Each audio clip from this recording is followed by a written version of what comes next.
Here's William Lane Craig to engage in some goofy sophistry about the Trinity.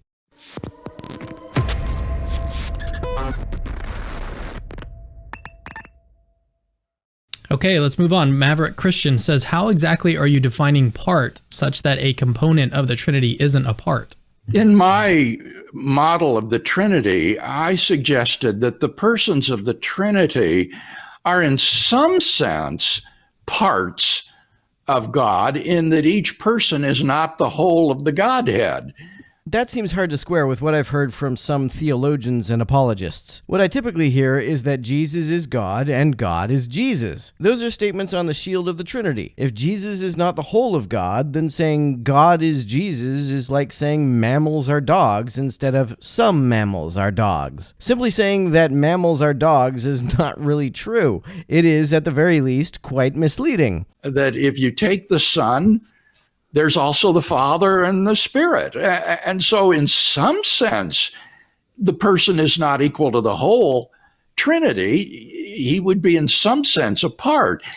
But I've had some second thoughts about that, in that I'm not so sure we should identify the Trinity as the substance that God is. Rather, the Trinity is in a sense a group concept. It's a group, and in that case, the persons are not parts of the Trinity, they're members of the Trinity. To say that Jesus or the Father or the Holy Spirit is a member of the Trinity rather than a part is a distinction so subtle that I'm not sure it's a meaningful distinction at all. You could say that Ringo is a member of the Beatles, or you could say that he's a part of the Beatles. The latter is less common terminology, but it would by no means be incorrect. Also, saying that any person in the Trinity is a member wouldn't really be consistent with how a lot of theologians talk about the Trinity. It is typical to say that each person is not only a part or member of God, but rather that each person is God. The Trinity would be like, say, the Rotary, and then people would be members of the Rotary Club. When we say that someone is a member of the Rotary, we don't typically say that that person is the Rotary. It is, however, very common for Christians to say that Jesus is God, and not merely a part or member. The statements on the shield of the Trinity say that Jesus is God and God is Jesus. You wouldn't say anything analogous about a member of the Rotary. But they're not parts of the Rotary Club. So if we don't equate the Trinity with the substance that God is, then I think we could avoid having to say that the persons are parts of God, even though they are members of the Trinity.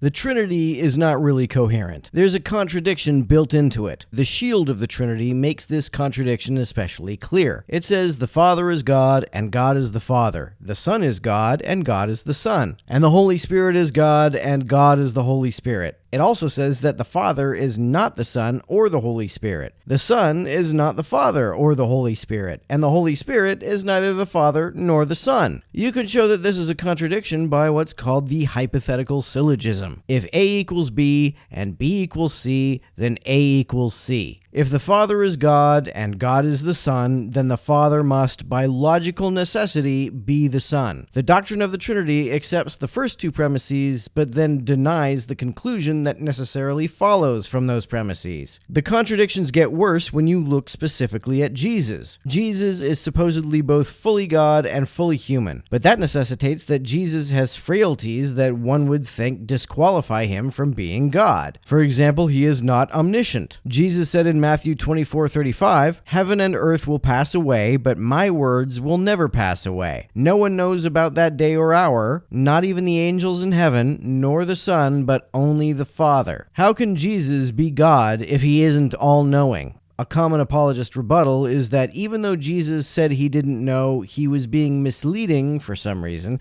because he did know when heaven and earth would pass away in one sense, but didn't know in a different sense, a sense that Jesus decided not to mention for some reason, deceptively giving the impression that he didn't know it in any sense at all. William Lane Craig explains that by differentiating between the subliminal and the waking consciousness, we are able to preserve unchanged established the divine nature of the Logos. By that he means that Jesus knew when heaven and earth would pass away subliminally, but not consciously. That seems like casuistry to me, because if you don't consciously know something, I don't see how subliminally knowing it counts as knowing it at all. If you take a test and subliminally know the answers, but don't consciously know them, you're still going to fail that test. Frank Turek has a similar argument.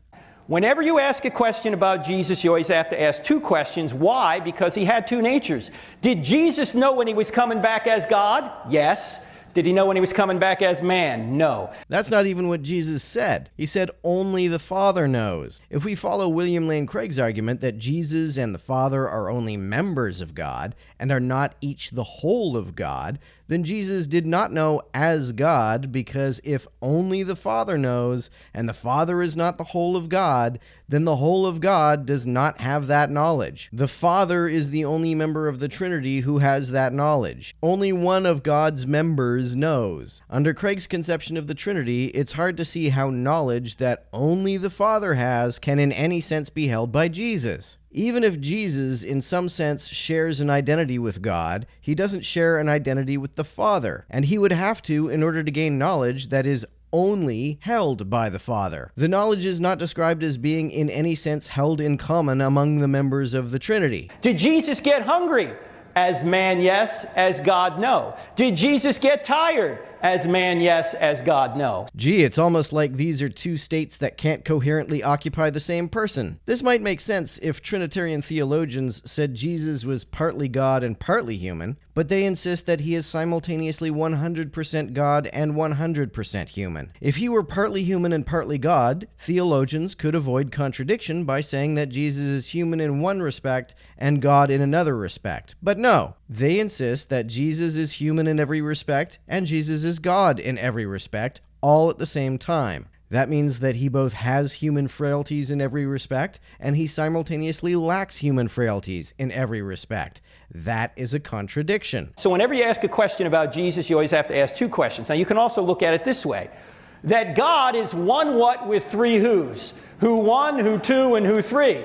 And Jesus explicitly said that the only entity that knows when the world will end is one of the who's, and he was not that particular who. In fact, if only one who has that knowledge, then the what, God per se, doesn't have it. To interpret the statement that only the Father knows as meaning that God knows would be like interpreting the statement only Ringo knows as meaning the Beatles know.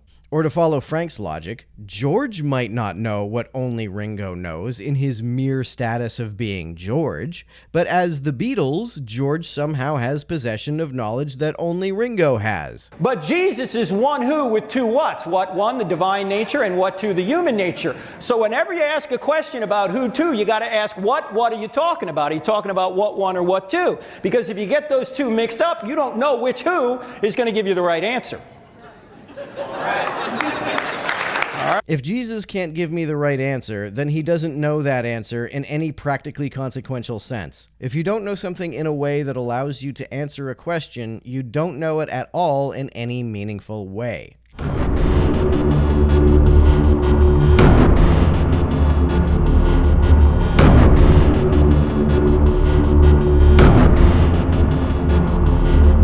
To everyone who helps me out on Patreon, you're a big help. Thanks so much.